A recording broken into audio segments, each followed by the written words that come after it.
Put vinegar on your plants and this will happen. There's a handy ingredient probably sitting in your pantry just waiting to provide an array of super benefits. Vinegar. Did you know you can safely use this ingredient in the garden too? Check out a few clever ways you can use vinegar, white and apple cider, where your veggies and plants spend their days. 1. Vinegar kill weeds. Instead of spending a lot of money on toxic chemicals to get rid of the weeds in your garden, pouring apple cider vinegar directly on the weeds. The acetic acid will stop weed growth without damaging the soil. 2. Get rid of ants. Ants don't like the smell of vinegar, so you can keep them at bay by mixing 1 part water and 1 part vinegar in a spray bottle and attacking ant hills with the solution. Both white vinegar and apple cider vinegar work well. 3. Freshen flowers. Cut a pretty bouquet of flowers from your garden and keep them fresh by adding 2 tablespoons of vinegar and a teaspoon of sugar to a quart of water, and add your flowers. 4. Feed your plants. Some plants, like gardenias, holly, and begonias, thrive on acidic soil. You can give those plants some extra love by spritzing with a mixture of 1 gallon of water with 1 cup of white vinegar. 5. Test the pH level of your soil. The acid levels in your soil can affect how well plants grow.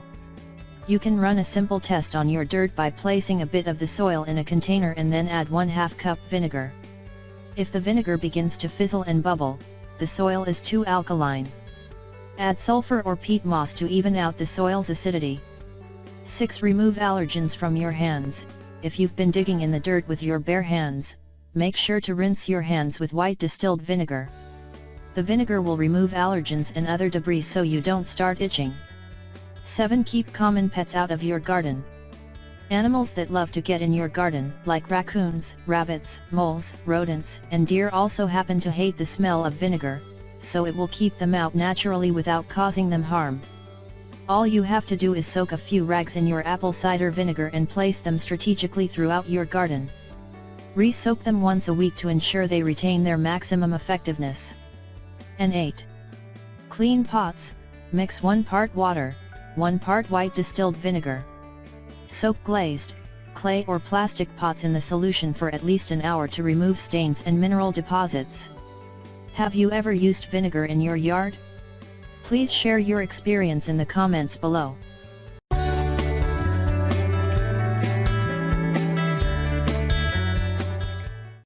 For homemade organic pesticide every gardener must know. Homemade organic pesticide, aphids, spider mites, and other pests can cause serious damage to flowers, fruits, and vegetables. These creatures attack your garden in swarms, literally draining the life from your crops and often inviting disease in the process. Many chemical pesticides can prove unsafe for the environment or may make fruits and vegetables unsafe for consumption, however. Thankfully, there are many homemade, organic options for you to turn to in your war against pests. Remedy 1. Using chilies and garlic. Combine 1/2 cup, 113 grams, of hot peppers with 1/2 cup, 113 grams, of garlic cloves or onions. You may also use both onions and garlic. All the vegetables should be chopped prior to use. Blend the vegetables together in a blender to form a thick, chunky paste. Add the vegetable paste to 1/2 liter of warm water, mixing the ingredients together thoroughly. Pour the solution into a plastic or glass container and allow it to sit for 24 hours. If possible, keep it in a sunny location. If not, at least keep the mixture in a warm spot. Next, pour the solution through a strainer, removing the vegetables and collecting the vegetable-infused water into another container. This water is your pesticide. Pour your pesticide into a squirt bottle and spray on the affected plants. Remedy 2. Using orange peels. Peel an orange and place the peels into a glass container and pour 2 cups, 500 milliliters, of boiling water over the peels, allowing the solution to sit in a warm spot for 24 hours. Next, pour the solution into a strainer, removing the peels and saving the citrus-infused water. Add a few drops of castile soap. Peppermint-scented castile soap may prove especially effective. Mix the solution thoroughly to combine. Pour the pesticide into a large squirt bottle and spray the entire plant to ward off most soft-bodied pests. Remedy 3. Using neem. Combine 15 ml of neem oil with 1/2 teaspoon mild soap. Many believe neem oil, which comes from a bitter tree leaf, to be one of the most effective natural pesticides in existence. Mix the neem and soap into 2 liters of warm water, stirring slowly but thoroughly. Pour the pesticide into a spray bottle and spray on spots where you can clearly see pests or signs of pests. Remedy 4. Using tobacco. Mix 1 cup of tobacco into 2 liters of water.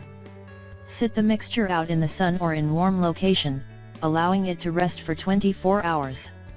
Check the color of the mixture. Ideally, the pesticide will look similar to the hue of a light tea. If it is too dark, dilute it with water. If it is too light to see, allow it to sit an additional few hours. Add 3 tablespoons of mild liquid dish soap to the solution and mix thoroughly.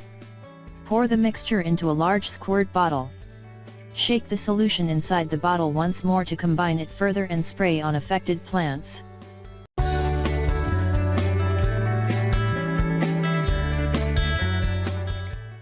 Eight surprising reasons to use hydrogen peroxide in your garden. Hydrogen peroxide ranks up there with baking soda and vinegar as one of the best multi-purpose products to have stocked in your cupboards.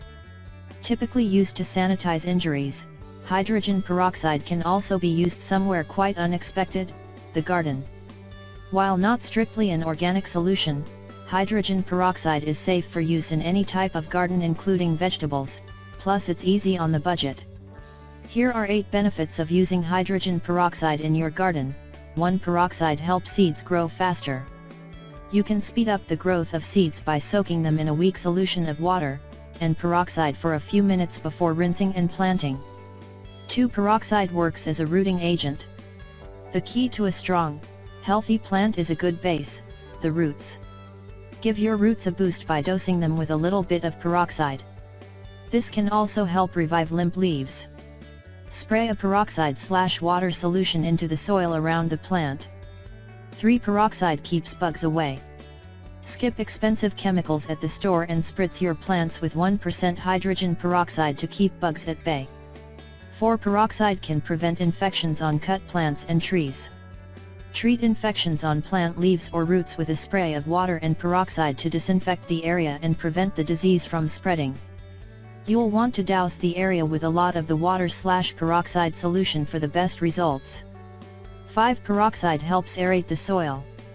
Plants of all kinds need 3 basic things to survive: food, water, and air. If your soil is too compact, that means the roots can't get enough circulation to properly grow. Plus, soil that's too dense is a breeding ground for disease. Apply 2 parts water to 1 part peroxide to the roots of your plant to help aerate the soil around it. 6. Treat your water with hydrogen peroxide. Make the water you feed your plants a little healthier, by adding a bit of peroxide with the water in your watering can before applying to your plants and lawn. The peroxide removes chemicals and pesticides from tap water, making it healthier for your plants. 7. Peroxide helps heal sick plants. In particular, a peroxide is a great option for treating root rot. If your soil is too compact, root rot can develop.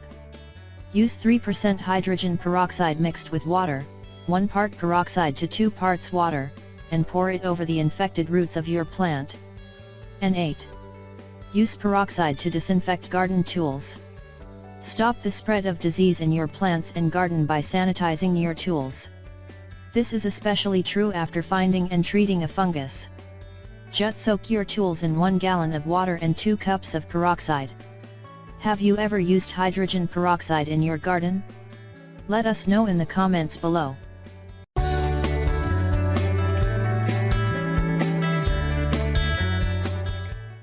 Eight vegetables and herbs you can regrow again and again inside your house or garden. Here are 8 such vegetables and herbs you can regrow again and again in your garden. Do you throw your garlic bulbs out once they start to sprout? What about your potatoes when they get a little wrinkly?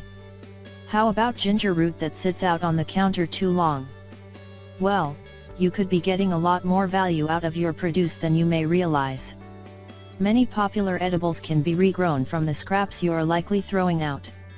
Keep watching for a list of veggie scraps you will want to hang on to, from here on out.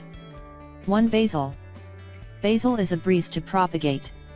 Simply take some healthy, fresh, 4-inch cuttings from a young basil plant. Leave just 2 sets of leaves at the top of each cutting, and remove the remaining leaves. Then, submerge the cuttings in a few inches of clean water. It may take between 1 to 2 weeks for roots to form, after which plant it in a small pot for the windowsill, or out in your garden. 2. Mint. Another herb worth growing from cuttings is mint. Much like basil, you'll want cuttings about 4 to 5 inches in length. Remove lower leaves and place the cuttings in clean water. Once roots develop, transfer to a container filled with potting soil. 3. Green onions and scallions. Do you love to toss some green onions on just about everything? Buy them once, and then grow them from the scraps on a windowsill. Place the root left over from the green onions in a couple of inches of water. And in just a few days you'll notice roots form, but also the leaves will start to grow. Continue to harvest while in water, or plant in a container of potting soil. 4. Ginger root. Have you ever bought ginger root and noticed little buds forming? Plant it. You'll have fresh ginger to harvest soon enough. Soak the roots overnight to encourage growth, and then you can transfer it to a container filled with potting soil. Ginger doesn't like standing water, so make sure your container has drainage holes. 5. Garlic. If your garlic cloves start to sprout, plant them. Garlic is one of the easiest plants to grow over and over again. 1 clove planted in the garden, in either early fall or late winter depending on your area, can multiply into a bulb of multiple cloves. 6. Celery. Celery follows the same protocol as many others. Once you use the celery stalks, save the end that's left over. Place it root side down in clean water for around a week, then transfer the celery to rich, well-draining soil and watch it really start to take off. 7. Lettuce. Buy a fresh head of lettuce, make a salad, and plop the base of the leaves you're left within a couple of inches of water. Within a week it will begin to regrow. And 8. Sweet potatoes. If you love sweet potatoes, consider growing them yourself. Submerging more than half of a sweet potato in a glass of water and sitting it on a sunny windowsill. Wait for sprouts to form and reach 4 inches or so. Once roots form and grow a little, plant out in the garden.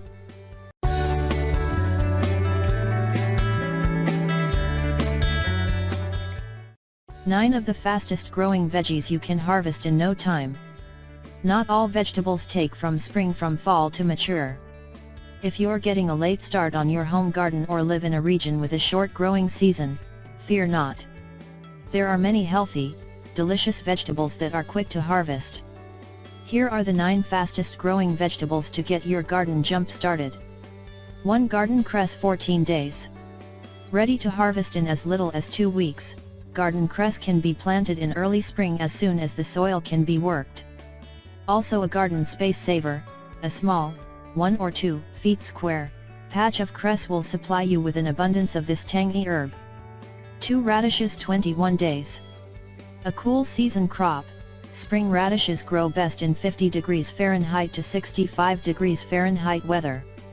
Once sown, you'll see leafy green shoots above the soil in just 3 or 4 days. Keep planting seeds every week or 2 for a constant harvest through spring and autumn. 3. Green onions. 21 days. Also called scallions, green onions are quick-growing plants that can be cut back to their base again and again throughout the season. Once their green shoots reach a height of 6 inches, they are ready for the first round of harvesting. 4. Tatsua. 25 days. A low-growing mustard green, tatsua is a wonderful addition to salads and soups. Baby tatsua leaves can be harvested when they reach 4 inches in length, or you can wait the full 40 days for tatsua to mature to full size. 5. Lettuce. 30 days. Another cool weather vegetable that prefers temperatures between 60 degrees Fahrenheit and 70 degrees Fahrenheit, lettuce seeds should be sown in early spring and late summer. Of the 5 types of lettuce: loose leaf, cos, crisp head, butte riad, and stem. Leaf lettuce varieties like green leaf and red leaf are among the easiest to cultivate and are more tolerant of hot weather. Planting new seeds every 14 days will provide a continuous harvest. 6. Spinach 30 days. Able to survive in temperatures as low as 15 degrees Fahrenheit, spinach is a cold hardy vegetable that can be planted as soon as the ground thaws. Pluck outer spinach leaves from the plant as it grows or resow seeds every 2 weeks for successive harvests. Don't wait too long to gather spinach because its leaves will become bitter once the plant reaches maturity. 7. Arugula 30 days. Since arugula seeds germinate well in cooler soil, they can be planted as soon as the garden bed can be worked after the spring thaw. Sow seeds every 2 to 3 weeks for continuous harvesting. 8. Kale 30 days. A cut and come again plant. Kale's young and tender leaves can be culled continually throughout the growing season once the plant is about 2 inches tall. Avoid picking the central bud, since this keeps kale growing and productive. And 9. Swiss chard 45 days.